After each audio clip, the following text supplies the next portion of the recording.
Thanks to all of you for coming to help us discuss the issue of the graduate record exam, the GRE, in PIBS admissions. I really appreciate your taking the time to show up for this, and I also appreciate all of the effort that you've done reaching out to me, sending me information, and especially for the two teams who volunteered to give their best arguments either for or against the use of the GRE in PhD admissions.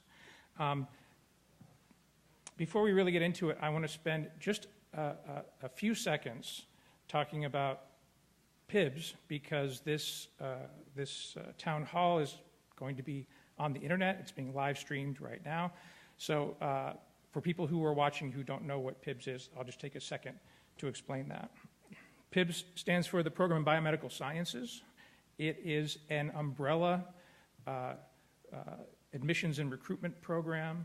It's housed in the medical school, but it serves 14 different PhD programs who are listed here, most of which are at the medical school here at the University of Michigan, but some of which are not. Some of them are in, two of them are in the College of Literature, Science, and the Arts.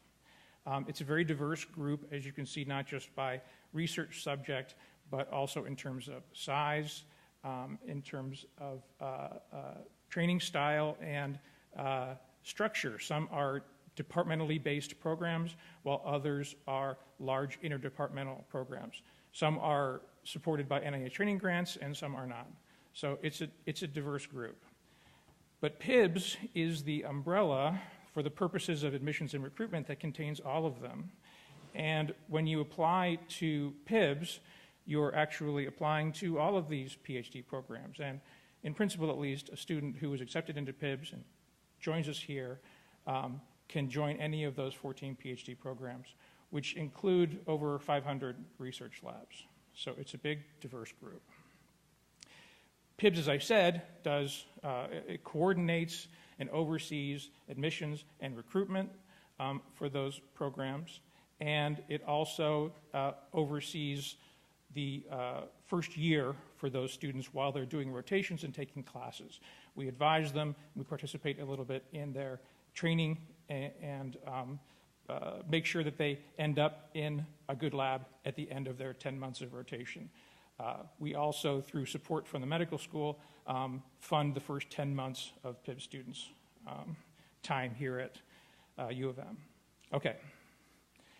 So for anyone who has been involved in admissions at all, at any time, the GRE is always a very interesting subject of conversation. It always comes up.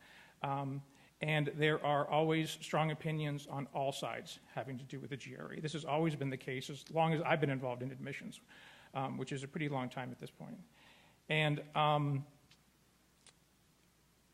the conversations seem to have been heating up lately.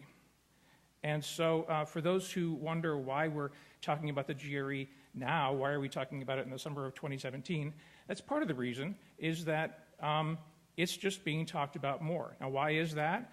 I think there are a couple of reasons. One is that there are, in the past 3 years or so, there have been a series of scholarly papers on the effectiveness of the GRE that have come out that have got people talking, although I don't know how many of us have read those papers.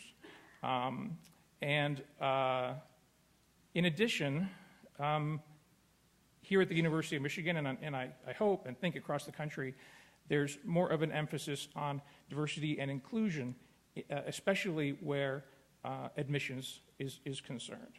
And concerns have been raised about the potential bias in the GRE scores. There have been arguments that I hope you've all taken a look at, that the GRE systematically underscores women and applicants from underrepresented minority groups, which, if true, would be a concern for our mission to recruit both an excellent and a diverse class of trainees. Now, if you look at the papers, and you've all had a chance to look at some of the papers, you'll see that there is evidence there are papers arguing on both sides of this issue. And that makes it hard. I mean, it's always an easy decision to make when all the evidence is on one side. But that's not the case here. We have evidence on both sides. But, you know, we're scientists, and this is what we suit up for. And that's not an insurmountable problem. It happens in science all the time. And part of the purpose of this process is to examine that evidence and not simply throw up our hands and say, well, it's a 50-50 proposition, but really try to achieve some sort of consensus, although that may be too strong a word, about the value and the benefits and the potential dangers of the GRE.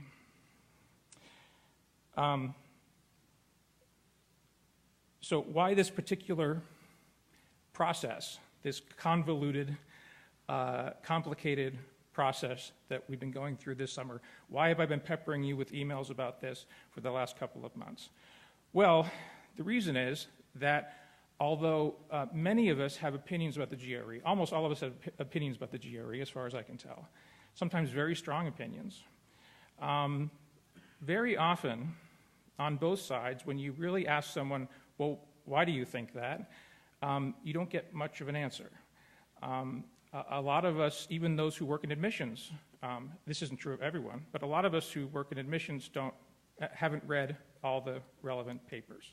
So I decided that for me, at least, in considering this problem, I needed some education, and I thought maybe as a community we could stand to learn more about the GRE before we talk about what to do about it. So I put out a call to the PIBS faculty, and I asked for volunteers to form teams that are either for the use of the GRE requirement as a requirement in PhD admissions or against that requirement, the pro team and the con team. I got plenty of volunteers on both sides, and I'm really grateful to those faculty and some staff who stepped forward to do that. Those groups, then I asked them to write a brief white paper for or against the GRE. Brief because I wanted everyone in our community to be able to read it without too much inconvenience.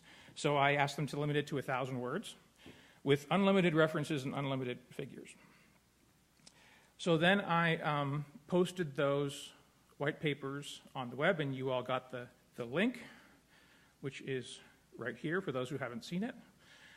There's a Google Doc that contains those arguments.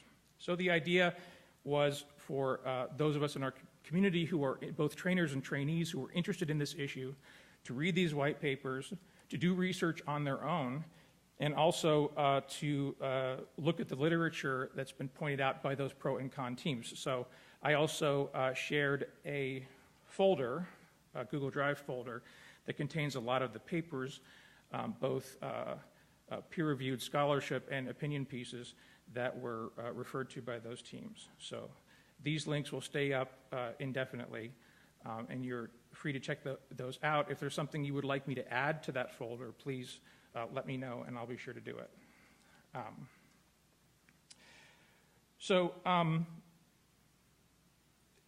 The next step is having hopefully read those white papers, that we come together now and debate, not formally debate, but kick these ideas around now that we're all familiar with the best arguments for and against the use of the GRE.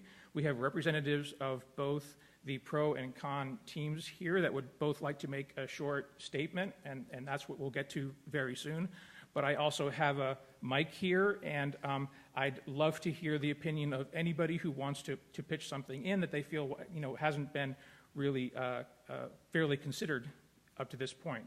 There are many, many perspectives on the GRE, I know, and I'd like to hear as many of them as possible.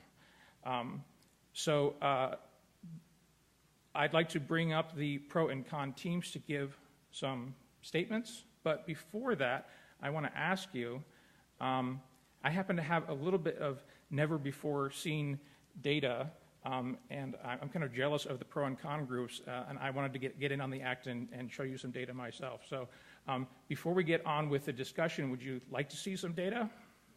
Okay. All right, so I have two things to show you. So first is a survey that I did of a group called, oh, actually, you know what, I forgot. Before we get into that, I'd like to ask you some questions and collect even more data. So for those of you who have, oops, it's locked. For those of you who have web devices on you,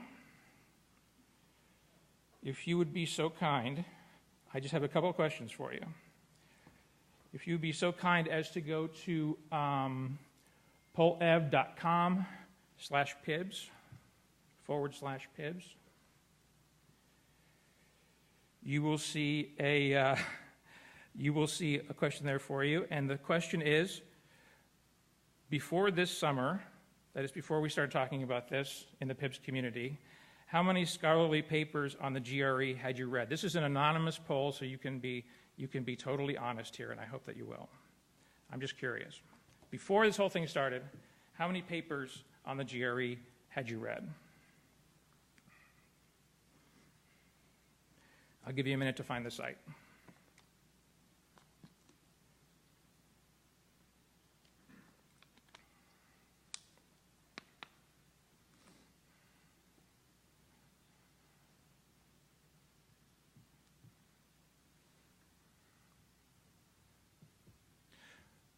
For me, it was probably 2, I would say, from beginning to end, and I've been working in admissions for a long time, if that helps.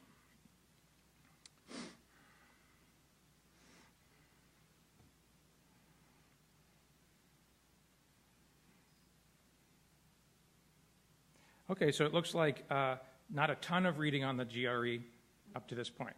Okay, good to know, thank you. Next question. Now what I'm going to try to do is track your opinions over time from before this process started back in the spring to right now, and then I will take your temperature again at the end of this discussion. And the purpose is to find out whether, basically whether opinions can be changed by information. As you know, as many of you probably know, there's good social science showing that people's opinions, when confronted with contradictory information, people's opinions don't change. In fact, the opposite happens. They dig in. As far as I understand, the evidence for that is very strong. So that's discouraging. But on the other hand, those studies were done on civilians. We're scientists, and I wonder if we can maybe do a little bit better than that. So we're going to find out. Okay. So the next question is, did you read at least one of the PIBS white papers on the GRE? Yes, skimmed it, or no?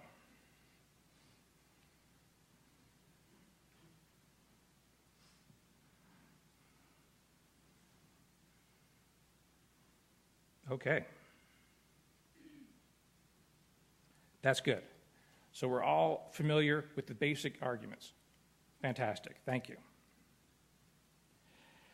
Okay. As of right now, how many papers on the GRE have you read? And I would include the white, I would count the white papers as one.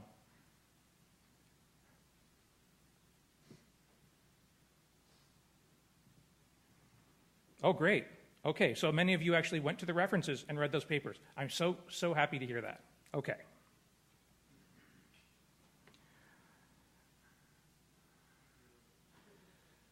All right. For this question, I'm not going to reveal the answers until the end. But back in the spring, before this whole process started, right, say in May, what was your opinion about the GRE? The GRE should be required for PIBS admissions. The GRE should not be required, or no opinion.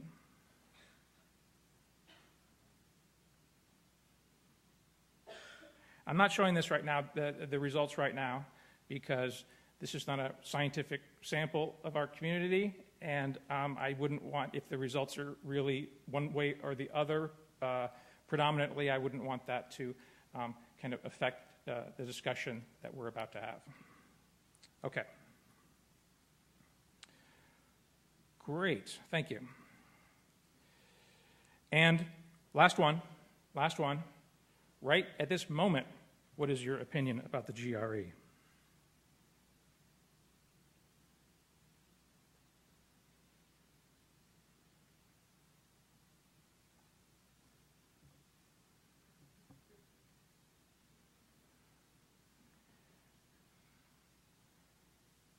I'll give you another few seconds. Okay, I will tell you that fewer of you have no opinion, so that's good.